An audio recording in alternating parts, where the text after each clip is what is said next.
სასოფლო-სამეურნეო კოოპერატივებში დარეგისტრირებულ ფერმერებს ემპართ აჭარას წარმომადგენლები შეხვდნენ და საგრანტო პროგრამის პირობები გააცნეს. პროგრამის მიზანი მოგებაზე ორიენტირებული ფერმერების ბიზნეს ჯგუფებად ჩამოყალიბება, კოოპერატივებად დარეგისტრირება და განვითარებაა. პროგრამის მონაწილეები 10-დან 50,000 ღირებულების მანქანა დანადგარებს მიიღებენ. პროექტი გაეროს განვითარების ფონდისა და აჭარის მთავრობის მიერ ხორციელდება. Tam ტიპის გრანტი არის. ეს არის $10,000-მდე. ამ შემთხვევაში კოოპერატიული მეურნეობიდან საჭირო არის 20%-იანი თანამონაწილეობა, მაგრამ ეს თანამონაწილეობა არ არის აუცილებელი იყოს ფულადი სახით.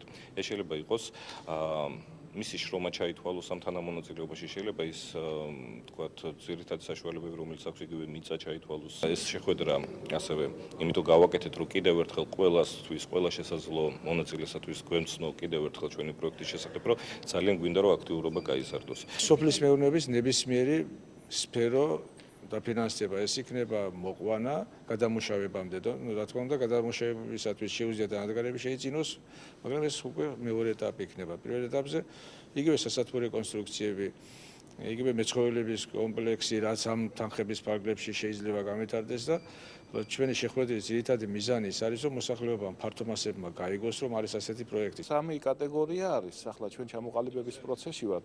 გვინდა გვაინტერესებს მესამე კატეგორია $50,000-მდე, იმიტომ რომ ჩვენი პროექტი თავისი შენობით, ინფრასტრუქტურით და დანადგარებით აი ამ თანხას საჭიროებს, მაგრამ თანადაფინანსების და აი ინფრასტრუქტურის საკითხების გადაწყვეტის შემდეგ ალბათ გავაკეთებთ განაცხადს.